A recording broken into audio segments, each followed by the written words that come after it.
It's The World This Week, The World This Week in partnership with The Daily Beast. Joining us from New York City, Noor Ibrahim, Daily Beast, Deputy World Editor.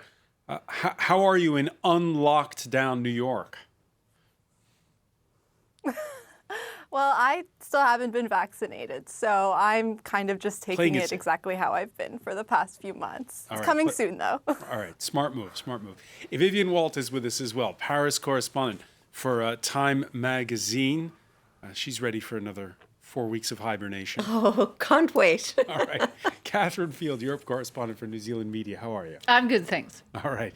And from London, Patrick Smith, editor-in-chief of the Africa Report. How are you, sir? I'm very well, Francois. Thanks for having me on. The World This Week on Facebook and Twitter. Hashtag World This Week.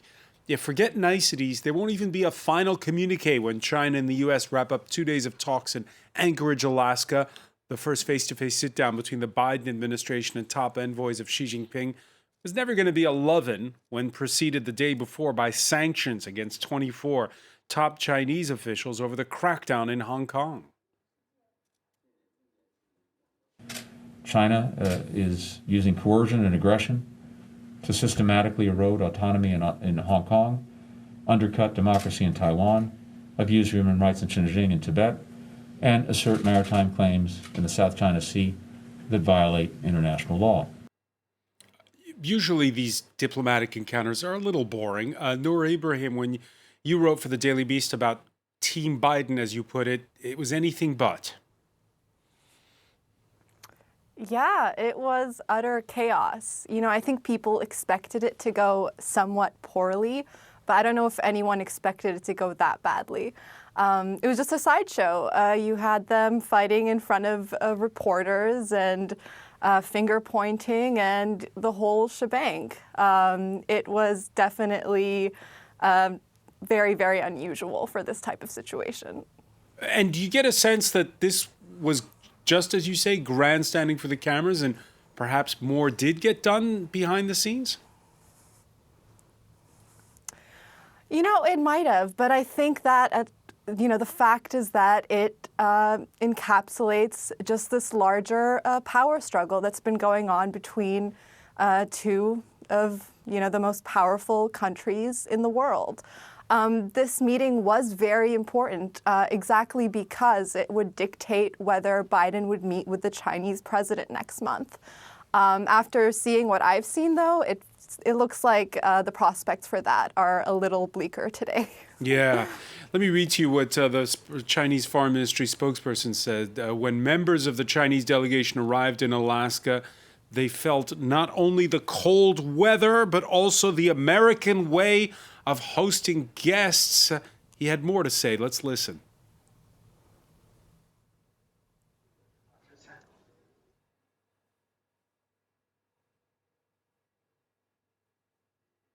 所以双方从一开始在开场白的时候就充满了火药味儿和戏剧色彩。这不是中方的初衷。A strong smell of gunpowder. Vivian Walt. Well, what's interesting is also his manner, and maybe I'm misreading this since I don't speak Chinese, but he seemed somewhat remorseful about the whole incident. And one has to kind of imagine that perhaps Tony Blinken might be as well. Here you have two very, very experienced foreign policy players meeting for the first time. And nothing in the kind of art of diplomacy would suggest that this is a good way to begin the relationship. They could have begun talking about climate before they got onto human rights. They could have somehow found some sort of connection, and they didn't. And one has to just imagine that this was kind of a faux pas, maybe. A faux pas, or was it playing to the gallery for domestic audience? Joe Biden's trying to prove he's not Donald Trump. Secretary Blinken did not talk about the China virus. That was kind of some progress. But you do have the sense that I think this was, it seemed a little bit like an outburst. It came amid a big national conversation in the US over anti-Chinese attacks that were happening on the ground. So I think that I'm a little baffled, actually, as to what the motivation might have been. I mean, it was hardly spontaneous. What with that, it was preceded. Tony Blinken first doing this tour of Asia, meeting with the so-called Quad nations that are, well, rivals of China. What is it? Australia, India, Japan, Korea. and South Korea. Yeah. Yeah. I think one thing you've got to remember is it's a China policy. It's called the Great Rejuvenation. So don't be surprised. China, for the last 20 years, has been trying to retake its position as the major party in the South China Sea and in the Indo-Pacific region. It wants to go back to the great power it had up until the 18th century. So it's no surprise that they've been doing that for the last 20 years, building up, and they're able to get away with it under Donald Trump. They were able to expand militarily in the South China Sea. So, and under Barack Obama, you might say. Yeah, Barack Obama, the great pivot to Asia, they were getting away with a lot. So now, of course, the Chinese already saw what Joe Biden was doing and, of course, what Blinken was doing, which was this new policy of getting together like-minded democratic states to gang up on China, which is how China sees it. They're ganging up on us. They're trying to stop us.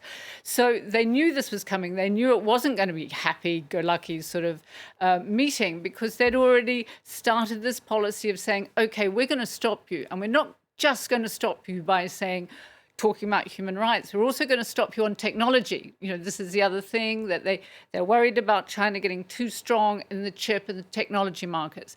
So, yeah, the Chinese were ready for this. And also the fact that Blinken started out straight off the bat, none of this, how lovely to meet you here. It was off the bat. We don't like what you're doing in Xinjiang. We don't like what you're doing in Hong Kong. And we don't like what you're doing in the cyber. But they also know that over the past months, the reinforcement of this narrative that America's in decline, which is what has been sold domestically inside of China, what with the storming of the U.S. Capitol as Exhibit A by those Trump supporters. Did this do anything to make the Chinese doubt their own story?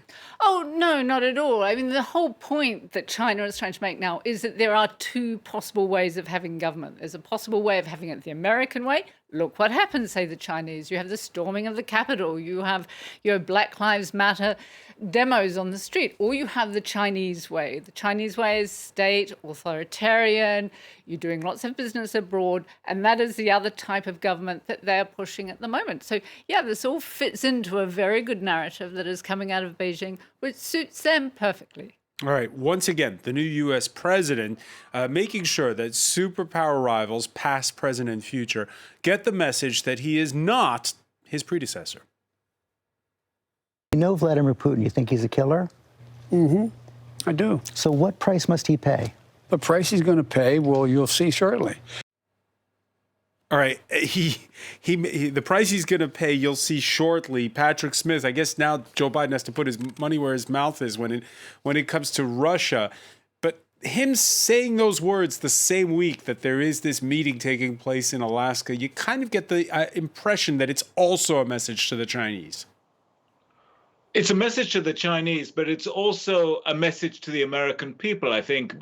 Biden's got to seize the moment in the early days and weeks of his administration to prove that he can be tough in a different way to Trump, but he can be much more convincing. So I think what he's trying to do, both in China and with Russia, as was said, he's forming these alliances with like-minded democratic nations, whether it's India, Japan, South Korea, Australia in Asia, or attempting with Britain with some degree of success, and with the European Union with less degree of success in confronting Russia. So I think it's very much he feels that he is being tested by both Beijing and Moscow. So he's pushing back very hard at this stage to say, yes, I'm going to be tough, and I'm going to be more effective, and I'm actually going to be working with the rest of the world. If you look at, for example, China's GDP is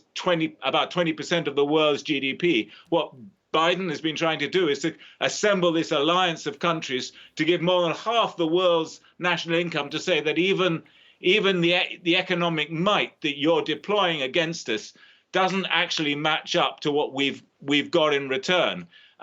With Russia, the calculation is much simpler. I mean, Russia's a hydrocarbon economy, the life expectancy of which is probably 10 to 20 years from now. The economic pressures that are building up on Russia are very similar. Well, they're similar in scale to what happened in the 80s. So I think with Russia, Biden can put out these signals. He's playing a waiting game, but it's going to fight back very, very hard on the cyber attacks. And I think that his reply to Putin was very much a warning that there's going to be retribution for what they think are the Russian cyber attacks over the last year on the U.S. Government system. Well, let's listen to the Russian reaction. Well, first of all, there was the recalling for consultations of the ambassador to Washington and the president, who, by the way, has been around the block in his 2 decades in power. Listen to his response. Теперь, что касается заявления моего американского коллеги. Мы действительно, как он сказал, мы с ним лично знакомы. И что бы я ему ответил? Я бы сказал ему, будьте здоровы. Я желаю ему здоровья. Говорю это без иронии, без шуток. I wish him good health. I say this without irony. Patrick Smith, if you were Joe Biden, how would you take that? I'd be extremely worried if Vladimir Putin wished me the best of health, certainly on his terms. Okay.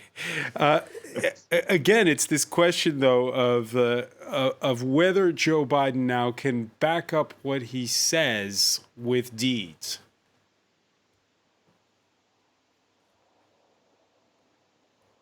Patrick?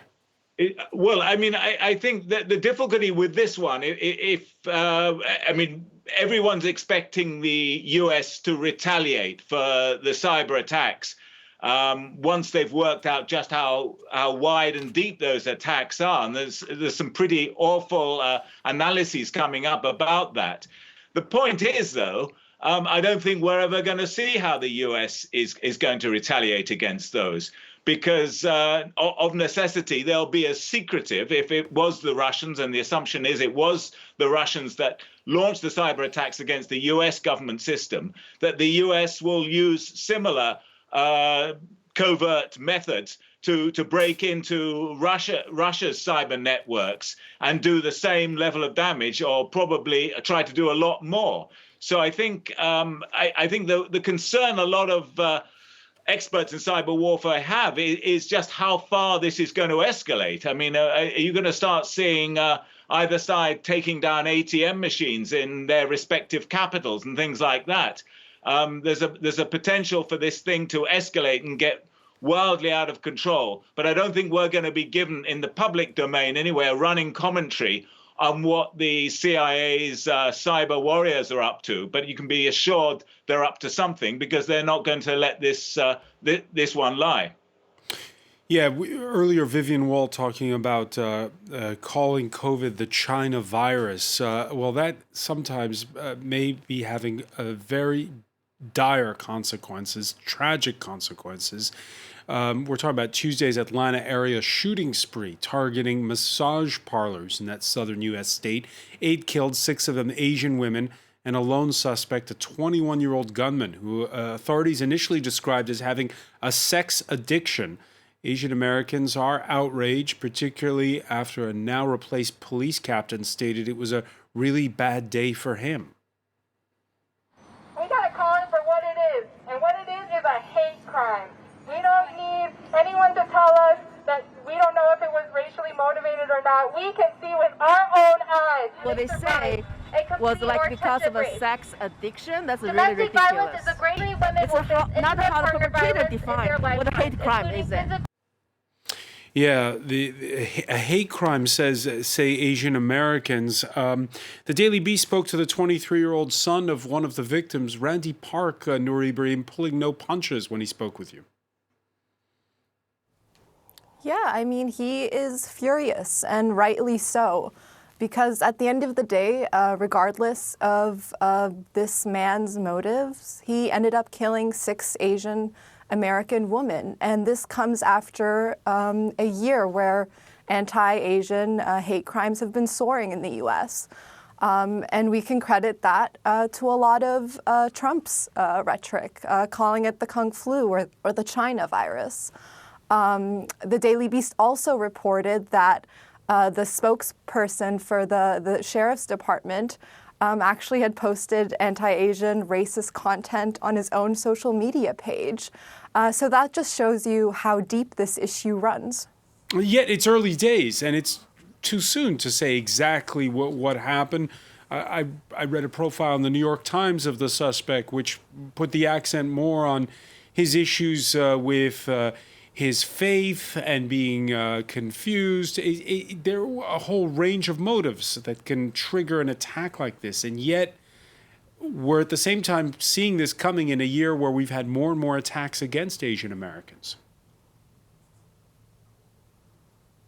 Exactly. So, I don't want to speculate either, but I think whatever brings attention to these soaring hate crimes is important. And I hope that it kind of wakes up lawmakers who are trying to push for, more stringent rules and regulations when it comes to identifying what is a hate crime and what isn't.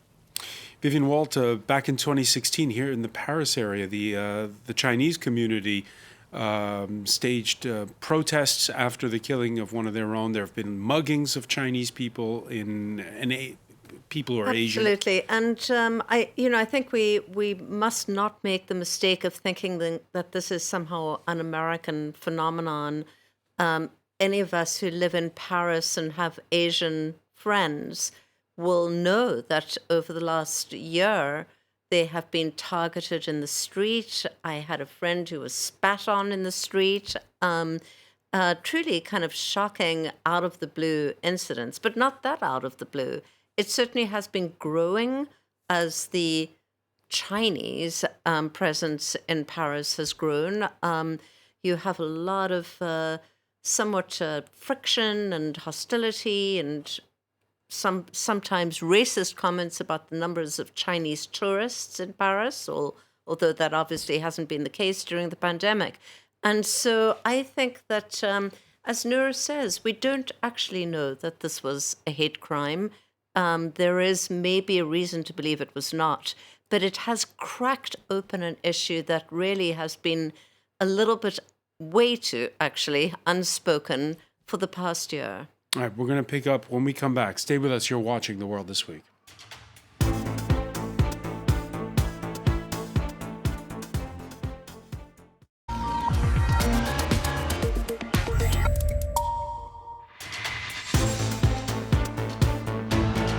Welcome back, or welcome if you're just joining us. It's The World This Week in partnership with The Daily Beast.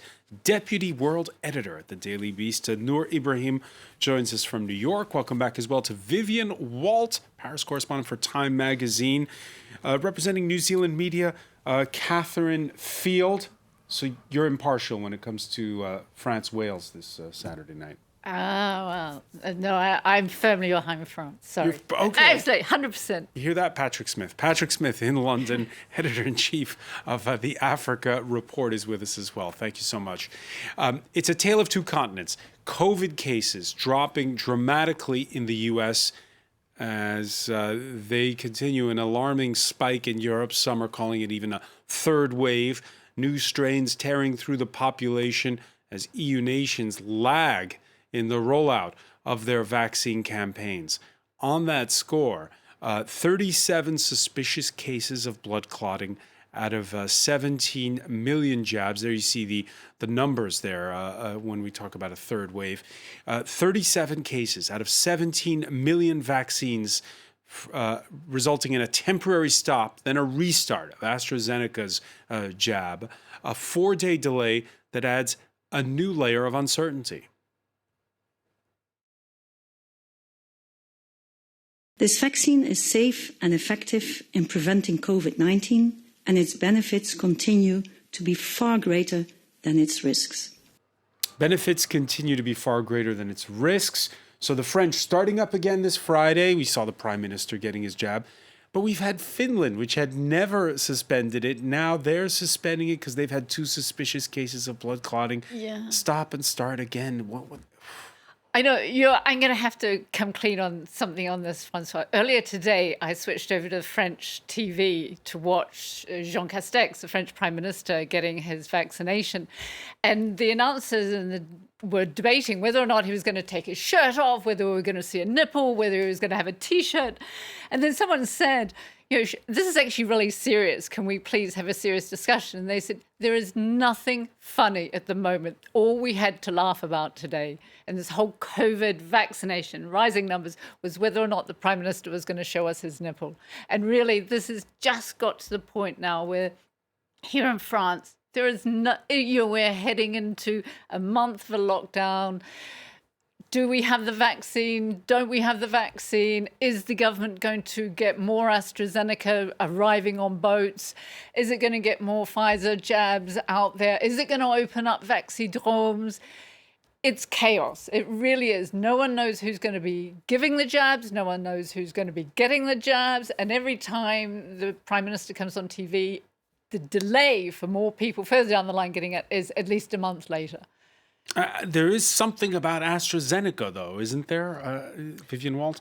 Well, I mean, according to the data, of course, it's not quite as effective across the board as is Pfizer-BioNTech or Moderna, at least the raw statistics. But there's something much deeper than that. And I got to just pick up on what Catherine said. We have had 3 months of the government effectively bungling its vaccination campaign. Who would have thought that France, with its extraordinary healthcare system, could completely screw up the public vaccination campaign? I would not have predicted this a year ago. They had many months to prepare. They knew that vaccinations were coming. The EU had many months to prepare. Yeah, is this a French problem or an EU problem? Because we're hearing the same complaints in Germany. We're hearing the same complaints in Italy. That's true. But if you look at the chart of all the different EU countries, France is pretty low down on the list of those that have been vaccinated per 100,000 people. Nonetheless, yes. Should they have taken 4 days off? At the end, this temporary suspension will have lasted. No, not at all. They couldn't afford to take 10 days off. The rate, 4 days off. The rate of incidence of blood clotting was absolutely minuscule and no higher than in the general population. It's what's really worrying for Europe is I think this will ultimately be a test of the EU and its institutions and how it fares in a kind of post-Brexit world. And it comes out looking really bad. Well, speaking of Brexit, the European Union threatening an export ban on nations that don't honor their commitments. Well, one nation in particular is singled out. In our contract with AstraZeneca, there are even 2 sites in the UK that are put in the contract for potential deliveries for the European Union. We're still waiting for doses to come from the UK. So this is an invitation to show us that there are also doses from the UK coming to the European Union so that we have reciprocity. Yeah, because you have vaccines made in Britain for the continent, vaccines made on the continent for Britain, both sides accusing the other of breaking its commitments. We expect those assurances and legal contracted supply to be respected. Frankly, I'm surprised we're having this conversation. It is normally what the UK and the EU team up with to object when other countries with less democratic regimes than our own engage in that kind of brinkmanship. Patrick Smith, does the EU have a point? After all, there is this accusation that the British are not releasing vaccine that is due to go to the continent. Yeah, I think it's one of the many examples of post-Brexit diplomacy, or maybe lack of diplomacy on the part of Boris Johnson's government in London. At every every single turn when it comes to dealing with Europe, whether it's trade issues, health issues, even defense and security issues, there's a level of point scoring, as if to seize every opportunity to say, right, Brexit is working to in Britain's favour as a nation, and it just proves that we're so much better out of the European Union. Most of those claims, given the economic chaos and the shortage of some goods in Britain, and the prospect for the bibliophiles and the xenophiles among the Brits, that there'll be a shortage of wine, good French wine in the country, or it'll certainly be a lot more expensive, that looms large. The one thing the Johnson government can claim has been a great success on their terms has been the vaccination campaign. It's going, obviously, as we said, much faster in Britain than in Europe. The question is now why and what are the costs of that? And I think the EU is frustrated with this British attitude, and so they're retaliating in kind. I would just like to say, just on a more general note, that the opacity over price, supplies, distribution, production, and supply lines to do with the global production of vaccines is really an appalling commentary on the state of multilateral systems and multilateral cooperation at the moment. It's fine. You said, there's a tale of two continents. The Anglo-American world and the European Union are in separate areas. What about the rest of the world? What about South Asia? What about Africa? What about Latin America?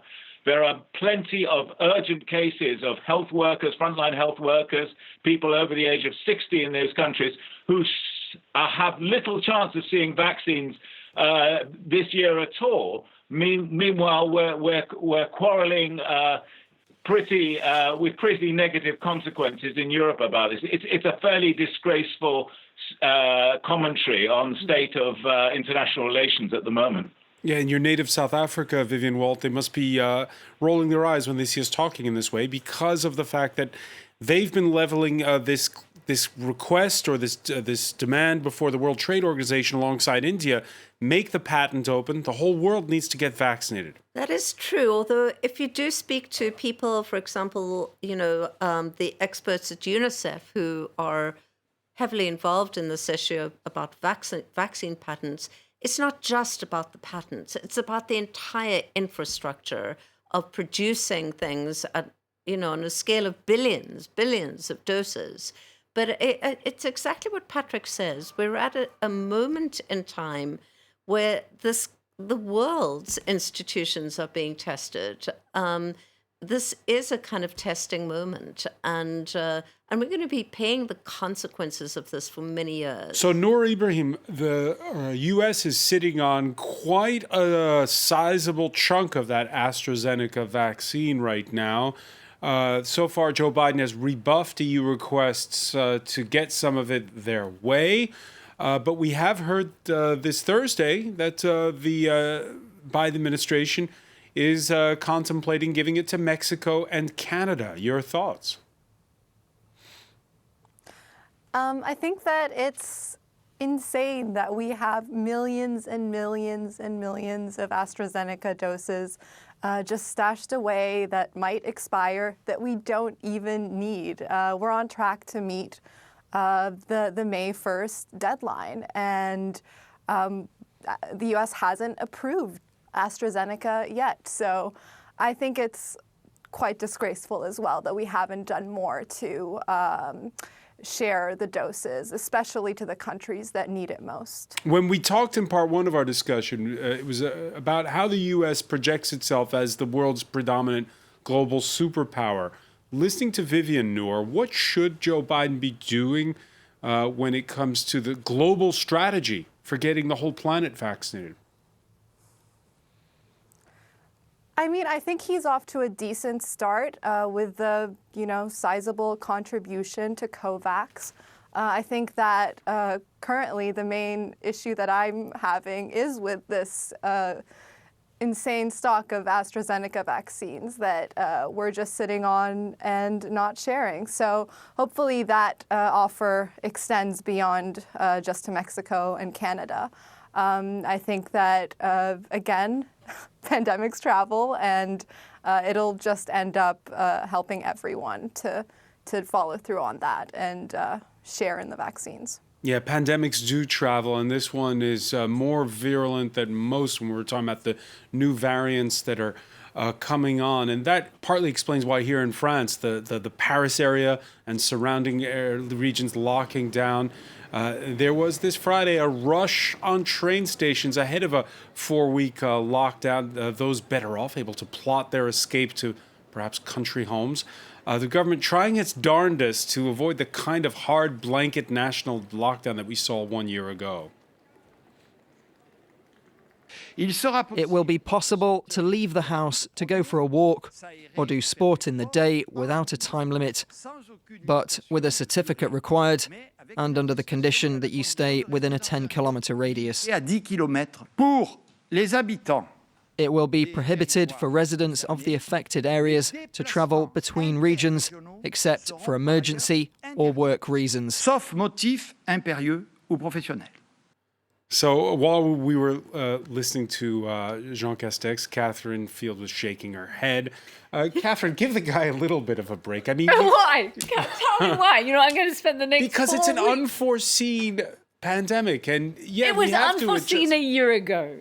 You know, as Viv said, they've had a year to get this organised with the vaccines. I mean, it was just so many mixed messages, though, wasn't it? You can go out to do some sport, but it can be any sport, but not for a barbecue. But you can go far, but not more than 10 kilometres. But you have to be home by 7 o'clock. And you almost needed one of those flow charts to say, OK, I want to go to the shop. Yeah, that's OK, but which shop? You can go to the hairdresser and you go to the bookshop, but you can't go to the dry cleaner. And it was just none of it was joined up thinking. All right, Kathleen, on the hashtag World This Week, what's the big deal? Even the hairdressers are open during this confinement. She puts that in quotation marks. And record stores. When was the last time anyone here went to... I mean, books, yes, absolutely. Bookshops should be open. But record stores? When was the last time anyone went out and bought She goes on to say, if France steps up the vaccinations during this period, maybe we'll have a summer. Yeah. Maybe. And then we'll all have to get into the discussion, which, of course, Ursula von der Leyen got into this week. Are we going to have the vaccine certificates, vaccine passports, so as we can go and travel on trains only with other people who've been vaccinated and get on planes with only people who've been vaccinated as well? I suppose that's something you won't be seeing in the U.S., nor Ibrahim, since, what is it, half the U.S. population doesn't have genuine passports. You won't have vaccine passports in America. Yeah, and like I said, we've just hit, I think, the 100 million mark. So it might be just... Okay, you're rubbing it in now. People can just travel around. 100 million. Sorry about that. Okay. But no, I will say we still have our issues. There's been surveys that Trump supporters are actually more hesitant to take the vaccine than others. So he had to come out with an endorsement, and that's why this whole AstraZeneca situation is so unfortunate. It's hard enough to convince people to take a new vaccine without the added health risks that's been associated with that. So it's a really tough spot. When talking about COVID, of late, authorities in Tanzania had to watch their words around the boss. John Magufulu died this week at 61 after weeks of furious denials that despite his 18-day absence from the public eye, he was ill. This was Magufulu speaking last August.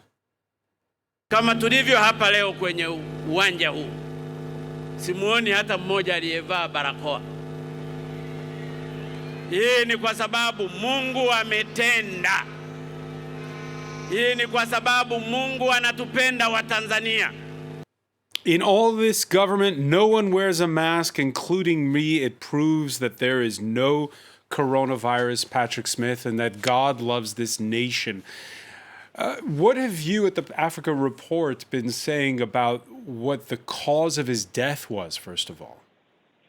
Well, the president's illness has been shrouded in so much secrecy. What we do know is that he had a pacemaker fitted a decade ago, and he has a history dating back actually to his days as a student at the University of Dar es Salaam of congenital heart troubles and weaknesses. So at the very least, it's when the vice president, now president, Samir Hassan, said at the announcement of his death on Wednesday that he died of heart trouble. That's at least partly true. But what a lot of Tanzanians are convinced is that he also contracted the coronavirus, and that exacerbated the heart problems, which were already serious. And the reason they say that is that another 5 or 6 senior government people have also contracted coronavirus, and at least 3 of those have since died. So, I mean, I think that the narrative all adds up to the costs of denialism.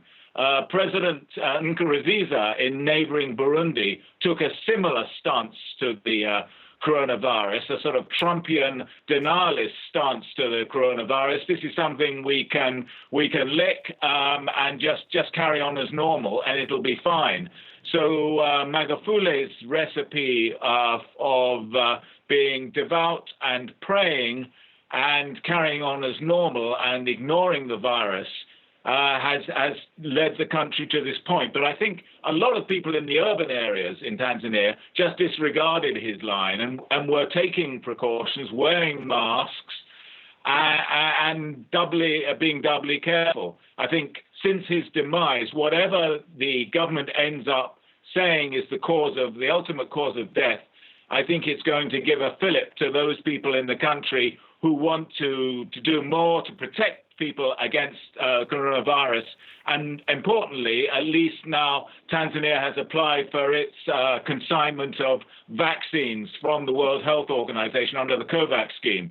Until 3 weeks ago, Magufulu had outlawed that and had refused to sign on to receiving vaccines for Tanzania. Taking the oath of office this Friday, the woman who'd been his vice president since 2015, Samia Suluhu Hassan, she becomes the country's first female head of state, the first president from the semi-autonomous region of Zanzibar, which is 99% Muslim. Patrick, is she going to change the course on which Tanzania had been on, which was increasingly authoritarian? I think, I mean, on the first issue, the public health issue, I think she's going to speed up what has already happened. About 3 weeks to a month ago, there was a shift in government opinion. People realized that the virus was actually hitting Tanzania quite badly, so they brought the WHO in, and so I think she's going to speed up that process. That'll be less controversial. She has a history of being a lot more collaborative and cooperative with her political opponents. Tundu Lissu, who was the presidential candidate last year and was shot up very badly by unnamed gunmen in the election before that, she went to see him in hospital, which was regarded as something super conciliatory by other members of the ruling party. So she's got that history. She's seen as a bridge builder. I think the difficulty is whether she has the political base that's strong enough to allow her to make those concessions to people with different views. I think the feeling is that she comes across as a far less assertive and authoritarian figure than Magufulu. So she's going to need some powerful people in the party, perhaps the people like the former President Jakaya Kikwete, who has been doing a lot of rallying the troops behind her in recent days to make sure that the succession process works as seamlessly as possible. All right, a new chapter for Tanzania that's about to start. Patrick Smith, I want to thank you for joining us from London. I want to thank Noor Ibrahim in New York, Vivian Walt, Catherine Field. Thank you for being with us here in The World This Week.